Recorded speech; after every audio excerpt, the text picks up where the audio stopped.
Hello and welcome to my channel. Today's video is an end of the year curriculum review when it comes to my 9th graders and my 6th graders language arts and math. If you are new here, hello and welcome. My name is Sarah and I'm a homeschooling mom to 2 girls, ages 11 and 15. And if you are a returning subscriber, thank you so much for stopping by once again. I do really appreciate you. So overall, when it came to language arts and math for the 2023-2024 homeschool year, it went actually really well. So we didn't really have any major issues. We didn't have to change any curriculum. It was a little bit hectic at the beginning of the school year, but only because my oldest daughter went into the 9th grade. You know, she's a high schooler, and the language arts that she was using, although it was from the same company, it was very different than the previous like levels that she had completed before. She had to be more responsible with it and kind of schedule it out. So there was a little bit of, you know, hiccups in the very beginning until she was able to figure out how she wanted to use the program and everything. But overall, it went really, really well. So let's first talk about Bella's 9th grade language arts program. So for 9th grade, she was using The Good and the Beautiful High School Year 1. I'll put a picture because I did not want to pull out all of the stuff again. But this went really, really well. She really enjoyed it. Now, do keep in mind that Bella is my language arts kid. She loves to read. She loves to write. In fact, for a career, she would like to be an author and a baker that writes her own cookbooks. So writing is something that she really enjoys, and she's never really struggled when it came to reading or writing. So The Good and the Beautiful was always a really good fit for her. She didn't really need to supplement anything. It's just the program worked really, really well for her for years. I mean, we have used The Good and the Beautiful for so long that I have used kindergarten all the way up into high school year 1 now, at the end of this year. We've used all of those language arts, you know, from The Good and the Beautiful, all of those years. So it has always been a good fit for Bella. Now, when it came to this program, it had 10 colored booklets, 5 required readers. It had some like flashcards, like high school cards that she would study off of that was like geography and poetry memorization and stuff like that. And then there was also the grammar and writing guide that you needed to complete this course as well. I could say that there was only one area of this course that she struggled with, and that was the readers. So the readers, when it came to this course, she said were a little bit boring and a little bit dry. Now, do keep in mind that Bella reads a lot, okay? Bella reads a lot of books all the time, and she really enjoys like books like The School for Good and Evil. She really enjoys a lot by John Steinbeck. You know, so these books that are chosen were just a kind of different style when it came to what she's normally reading. So she kind of had a little bit of a struggle with that.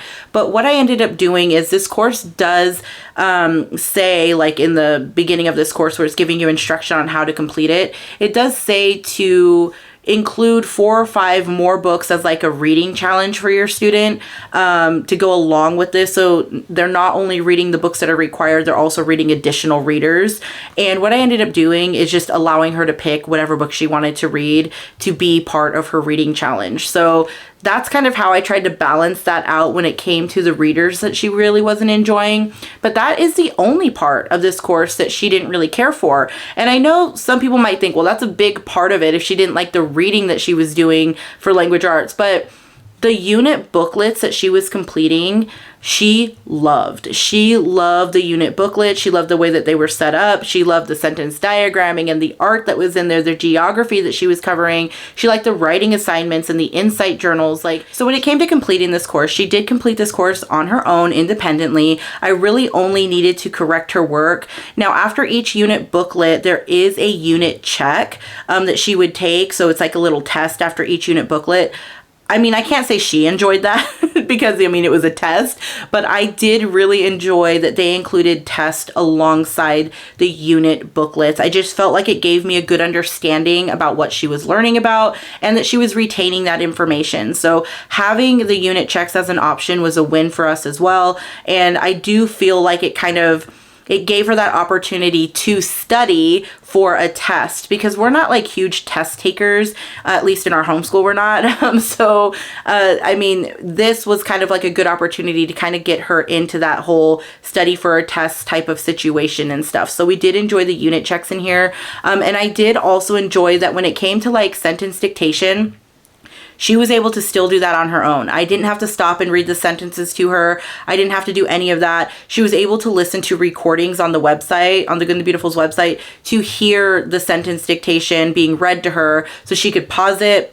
She could listen to it as many times as she needs to. She really enjoyed the way that this course was set up. And if you're not familiar with their high school language arts courses, they don't work off of like lessons. So you're not doing like lesson 1 on one day and lesson 2 the next day. It's set up more in a way that you kind of dedicate a certain amount of time and a certain amount of days each week to complete this course. So she really loved the fact that she can choose her own schedule. She didn't have to worry about lesson numbers. It was all about the amount of time she was able to get it done. So she actually ended up completing this course early.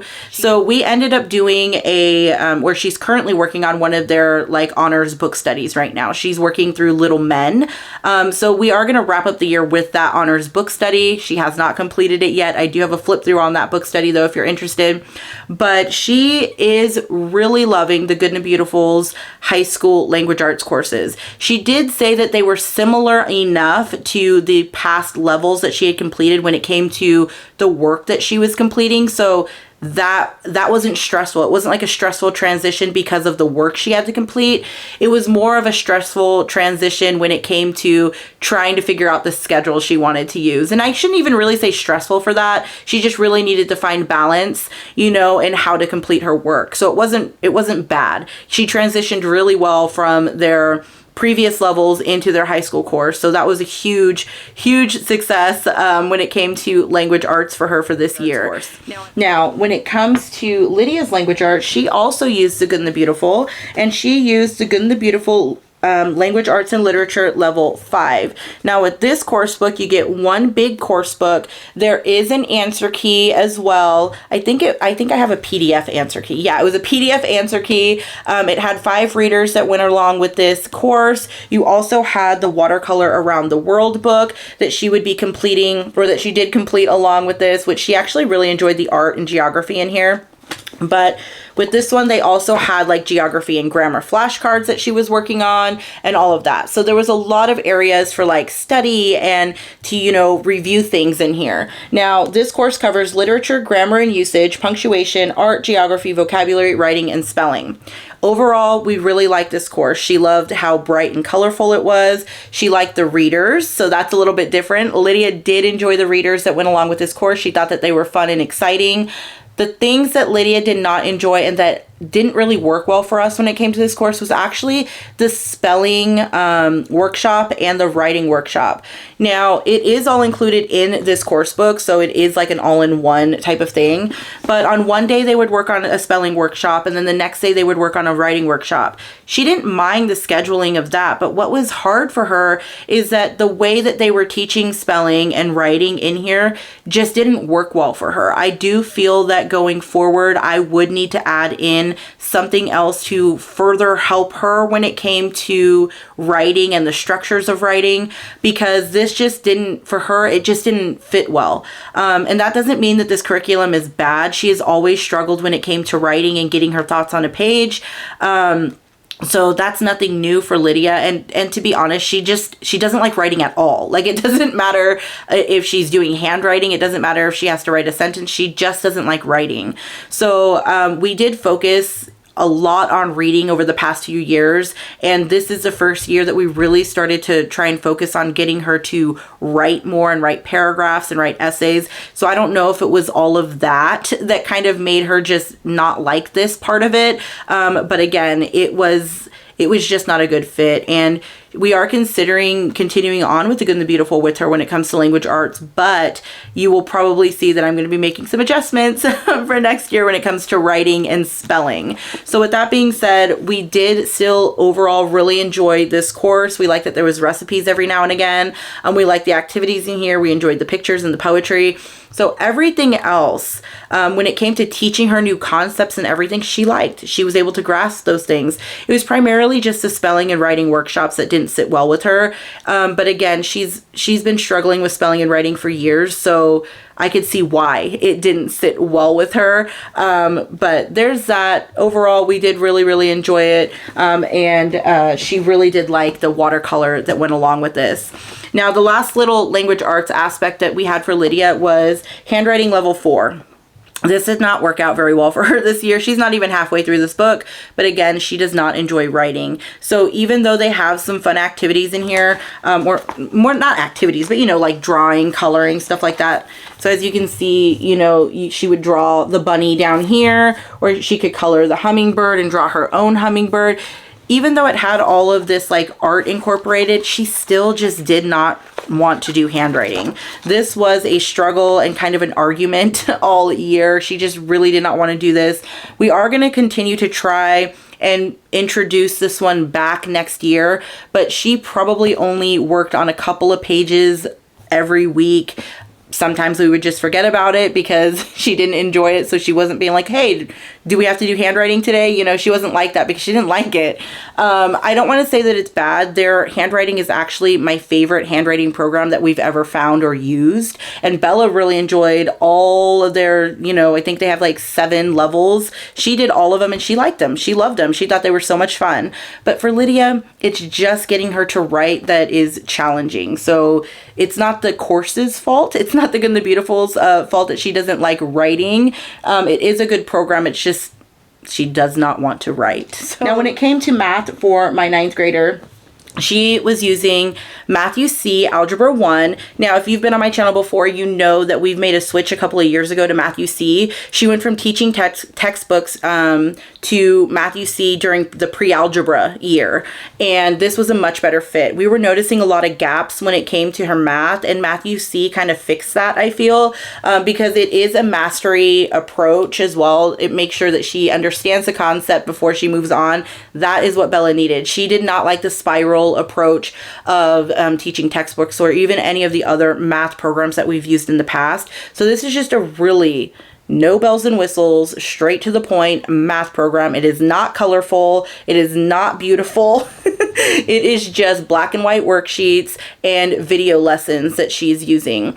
Now, they do have an honors option for this course. We did not do that. We just stuck to the basic Algebra 1. Math, again, is not Bella's favorite, so we just wanted to keep it basic and simple, so we did not do the honors. But this worked really, really well for her. There was a couple of weeks that we did pause on a lesson and really, really focus on it because she did have some issues when it came to remembering some of the steps and some of the concepts in here. Because, I mean, in Algebra, there's a lot of steps, in some of the work that you're doing. So on those weeks, we just really slowed it down and worked side by side. We watched the video together. We read through the teacher's manual together, and she just took it really slow. So we did kind of draw out this course because of that. So she actually will not finish this by the last day of school. She will probably finish this in the 1st to 2nd week of June, but that's okay with us. I mean, we're totally fine. We do school until the end of May, so it's really not, it's like a week or 2 off from our, end of the year date, I guess you can say, that she'll be working on this. And that's if I even have her continue it, because I mean, it depends on what the lessons are. If it's review, we'll probably just skip it. But if it's a new concept, I'll have her take it. But it worked really, really well. We did like this one. Yeah. So just in case you want to see a little bit more inside this program, I do have a flip through. If you're interested, I will link it down below. But again, it's pretty much video lessons, worksheets, there's testing, you have an honors option, and then there's the teacher's manual. So it is a very, I feel like, thorough, because it is mastery. It makes sure, you understand before you move on. But it just works really, really well. Bella does not need all the cuteness and colorfulness and all of that. She doesn't need the games. She doesn't need any of that. She's the type that just wants to get her math complete. And that's what this program is. Just getting your math complete. So there's that. Now, when it comes to my 6th grader's math, she used Simply Good and Beautiful Math 6. This is just the cover because we accidentally broke the book. we homeschool on the go a lot, so our books are always like thrown around. But for her, she really did like the math 6 course. Now, it was 2 course books, an answer key that came along with this, and there are video lessons that she would watch every single day, or almost every single day, that taught her the concepts, and then she would just work on her warm-up, and she would do the lesson, and then at the end of each lesson there was like a review section. So this worked really, really well for her. She did have a couple of complaints though. She did say that as she continued this course, she felt like the lessons were just getting way too long and drawn out. Now again, Lydia is my math-minded kid, so math comes pretty easy to her. So when it came to probably halfway through this course, I started to notice that she was getting really frustrated with this course. So what I ended up doing is I ended up cutting a lot of her lessons either in half, or I'd only have her do half the lesson. So that really worked well for her, because when she was needing a little bit more instruction when it came to a concept, I might split a lesson in half to where she would do half one day, half the next day, and that way we could watch the video twice. So she would watch it that first day on her own, and if she was struggling, I would watch it with her the next day, and we would kind of work through the rest of the lesson. And that worked really, really well. But there was also a lot of this course book, or this a lot of this course that she just kind of understood the concept, and she just wanted to hurry up and move on. She didn't want to have to do every single problem because she already understood how to do it. So what I ended up doing for that is I would have her only work on like the odd numbers one day or the even numbers one day, to where we did cut quite a bit of the problems out of this course for her when it came to the concepts that she understood. And that was only because I didn't want to see her get frustrated or get distracted, because it was just something she already understood, and she was getting kind of like irritated with it, I guess we can say. The only other issue that we had with this program, other than sometimes the lessons being a little long, were she did not like the fact that there was not a lot of room to write out her work in here. So this course, you pretty much need to use a whiteboard or scratch paper with, because there's just not a lot of room for writing in here, and she did not like that. I mean, that's a super easy fix. You could just have a whiteboard and paper, you know, near wherever she completes her math, but it just still kind of bothered her that there wasn't a lot of room for writing in here.